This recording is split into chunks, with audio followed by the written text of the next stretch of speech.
response video to the Modern Mystic. Two videos, might get to both, might not, we'll see how it goes. The first one is basically on the solar example of why capitalism sucks. Called Gary Tax and Spend was the title of that one. So he starts the video with, just making a mess of things by saying, I said the town should borrow the money. Never said the town should borrow the money. No. What I said is that they should build it. They should tax the money and build it. Because they can't lose money on the deal if they just behave as bad as the corporation that's doing it now. So if we behave as badly as the corporation doing now, we'll make money. The town will make money in the long run. Because the business is going to make money in the long run. That's why they're doing it, right? Because they're fucking capitalists. Ugh. So he just doesn't, people just aren't going to pay attention, right? So to understand that the solar companies, take a energy source that's not competitive, and they wrap it in this package, this long-term package, where basically you put this piece of shit on your roof, they pay to put it on there for you, and then they pay you for the electricity your piece of shit produces at a lower rate than the going rate for electricity. So you get less than the real value per megawatt. Then they charge you, that you're obliged to buy energy from their company. And so you pay more for your energy. So let's understand, all the countries that have gone solar, the customers are now paying more for their electricity than anyone else in the world. The highest electrical rates in the world are in Germany. And Germany has more of this crap on their roofs than anybody else. Australia is rolling right in there at second, and I imagine the United States is third, whatever the number is. And it's just a ripoff. It's a pyramid scheme. It's just the usual average capitalist crap. All right. And I'm just saying that if you're gonna fuck the technology, just watch it getting raped. We could do a little bit better if we just said, okay, let's just build the solar farm, increase energy production for the same amount of hardware by at least 50%. So you have a 50% increase in how much energy you're going to produce from these pieces of shit. And you've taken away all the house damage done with these pieces of shit. And then you have the other savings of you don't need a converter on every single unit on every single house that has to do this exchanging of how much electricity did I produce, how much did I use, all the metering. Very expensive technology to do all that stuff. Measuring gigawatts and all that, this is expensive technology. And so you only do that once on a solar farm. So I'm just saying, so for much less cost, the town could create the racket for the people, because they apparently want the racket.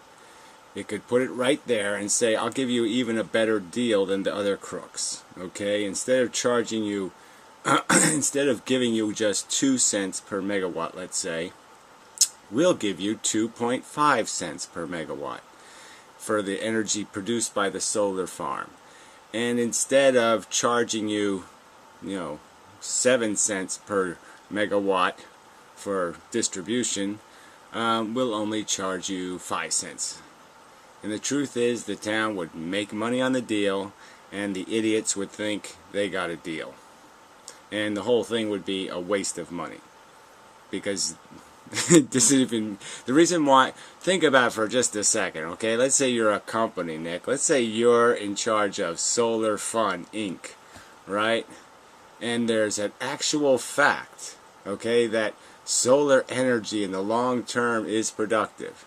And you have this investment capital, right? Now you can do it two ways. You can put this crap on houses and hire a ton of employees and do all this maintenance shit and all the contracts and eventually all the lawyers you're going to need. Or you can just put up a solar farm, get the energy because it's free in the long run, right? It gets really, really cheap in the long run. And provide it to the customers at a prorated rate, in the sense that, yes, you'll charge them more in the beginning, but it's still less than they're getting charged by their usual utility company. Because after all, what you're doing makes sense. It's cheaper than coal or oil or gas in the long run. That's the theory. I'm just saying, why, if you're a company, why wouldn't you do it the simple way, which is put up a farm and sell the electricity directly? Why would you do it this convoluted way? And the reason why is because, oh shit, you can make a lot more money just suckering the fools. Why should I have a real game when I can put up a slot machine? You know. So what else is there to say? But again, so yeah, I wouldn't borrow the money. I'm just saying I can give people the racket. I can just treat them better than the capitalist. I'll rip them off. I'll just rip them off less badly. Easy. I can do it easy. Because this is so preposterously inefficient. That's the joke here. This fucking implementation of solar energy is preposterously inefficient. It's just not a little bit inefficient. It's incredibly inefficient. Think about it. The roofs don't even always face south. Okay? They're stuck at one angle. They don't move with the sun. You know, the maintenance guys have to go all over hell to do maintenance. It's not all in one place. You can't keep your toolbox at the solar facility. You can't keep the parts there. You have to have them in trucks, and you have to go all over the fucking goddamn place to do any maintenance. They're never cleaned. I mean, you can just go down the list, and then we get to the technology of producing electricity, getting it on cycle so other people can use it in their house. This is, an inverter is not inexpensive technology. Go price any kind of inverter that produces any kind of amount of electricity, and you'll see it's not a cheap piece of technology, especially one that actually works. It has to be in sync and in cycle with the electricity already on the grid. Alright? Not that easy to do. Okay, expensive piece of technology. And I've gotten rid of, I mean, the expense would be I spend $100 per their $1 million just on the control units alone by putting it on a farm. I mean, that's how grotesque this is. And you're just not getting it because you don't want to concede that capitalists don't do it right. Capitalists do it the lousiest, crappiest, shittiest, schemiest, fucked up way possible. Alright, but no borrowed money. Okay? No borrowed fucking money. Shit. Alright, moving on. Alright, so the next video is going to get us back to this conversation about what a reserve digit is. So he thinks there's something other than borrowing the money or taxing the money. He thinks there's this Fed option where which is just borrowing, but he just won't again spend a little time to think about it and realize that that's all that we did is we borrowed the money. So again, you have the Federal Reserve. I don't know, draw pictures. I don't know. Is there really a point? I mean, see, we need a way of describing. Okay, so let's just use the Treasury idea. So the Fed, the Federal Reserve account is basically the vault that cash comes out of to go into the economy. So we're back to this $1.2 trillion number again. And it's not really money or cash. It doesn't get counted as cash unless you turn it into cash. So it can sit in the reserve thing. It's the fetal position for cash. It isn't born yet when it's in the reserve account. It's just basically a word. It's yeah, I think I want to borrow $1 trillion. So that's what a reserve digit is. And it doesn't become a borrowed digit until it actually flies out of the reserve as cash to a bank. So we basically suggested to a bank, go buy us some crap. Alright, so let's say they buy this thing that is like the golden goose, except it only lays one golden egg. And you pay the same price for the goose as you do the egg. But you're buying the goose. And so go out, buy us a golden goose, and so we'll put it on our shelf over here, okay, and wait for it to mature, to lay its golden egg. But it's a made-up digit, right? The banks release the digit like they would when they make a loan. And when they make loans, they're liable for the loans they make. Okay, they can't just give a loan to any old asshole and say, my bank is solvent. No, they have to have some expectation they're going to get the loan money back and interest. That's how they stay in business. So obviously the bank in this deal has to have some expectation that it's going to actually be able to get the cash out of that reserve account. Having a reserve isn't going to do it any good. I mean, it's just no good at all. It has to be able to use that money, especially in a crisis. And that's really what all this was about, is the fact that the government has compromised our capacity, the Fed's capacity, to act in a crisis by committing us to more debt obligations, to more liabilities to cash out digits, to make digits good for cash. So let's say the bank is counting. It's basically telling all its friends, I have money in the vault. I have cash in the vault. And it's cash in the reserve account. Okay, so it hasn't been released as actual cash.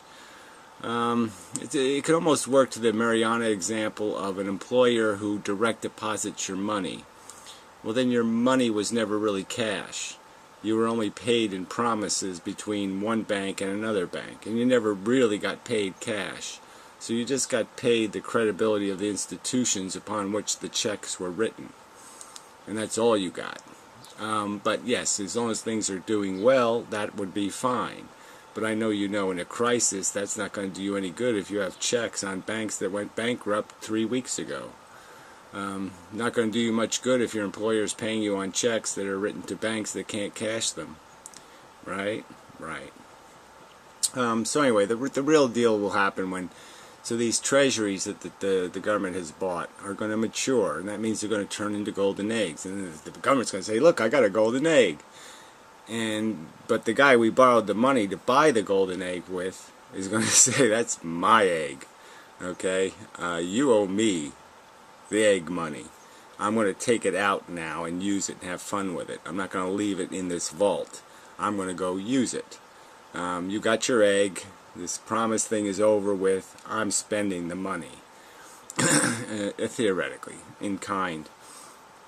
And they're going to want the more practical use of their digit money. And even if they don't, again, the Fed can't spend the money. You can't use the money in any effective way because it has to watch the currency. So I guess all I'm going to say to you is, if the $1.2 trillion number starts increasing in any kind of dramatic way, people are going to watch, and they're going to worry, and they're going to fret, and they're going to panic. And then the government's going to be obligated to use tax revenues to burn cash out of circulation. And that'll be the fact of it, because the dollar will turn to shit otherwise, because of the liabilities to the dollar we've created. So anyway, I don't know what you're talking about when you say there's some other way to finance government. You're saying that we can finance government by putting money in reserve accounts. Let's pay Social Security that way. Let's do everything by just playing a synthetic game and pretending when we are borrowing money that we're not borrowing it because we didn't create a deposit, so to speak.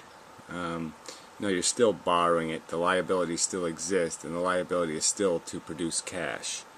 It's denominated in cash, which means it's a claim on cash, which means it can be cash producing.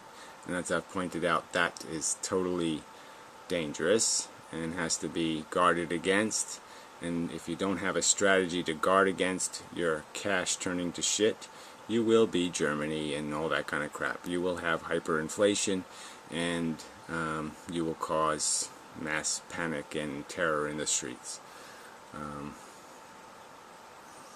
Yeah, is that enough? Yeah, that's enough. But there's no other way to finance government, Nick. You either pay for it or you borrow. There's no magic, I'm going to pretend I didn't borrow the money by putting it in a reserve account. It's crap. It's a lie. It's borrowed money. It's borrowed time. And the time will tick. And the egg will pop out of the chicken's vagina. And, yeah, you're going to have to deal with the mess this makes. And it does make a mess. And again, the only reason why it was done was to bubble up the stock market. And when it stops, and when it has to go in reverse, when you have to start burning cash, that's going to get really, really expensive. And the market's going to go really, really down. Because this is all a big fraud. Thank you very much. That's probably enough. I probably should read a few of these Poker Face Todd comments. He's just so stupid. He's one of these cliche, let the freedom reign assholes. Just totally drunk the rich man's Kool-Aid. He thinks the rich make jobs, create jobs for us out of magical superpowers that they have. Their super contribution powers. I'd love to know what he does for a living, you know, because nobody who's actually worked in a corporation could be a whore for how great corporations run and how all the people in the top are really deserve to be there because they're so smart and so cool and so clever. So I'd really love to know what his work history is, that he has so much respect for the brilliant corporate employees and so little respect for the, yes, sloppy, lazy, bullshit government employees who aren't exactly, at least not flying in corporate jets and, you know, going out on their yacht on the weekends, except for the teachers, of course, and the cops. But those are two unions me and Poker Face could probably agree are out of control and need to be squished like a bug. Okay. I think that's probably enough. Yeah. So I'll do a comment video, I guess, if I feel like it later or something, or some other time. That's what I'll do, some other time.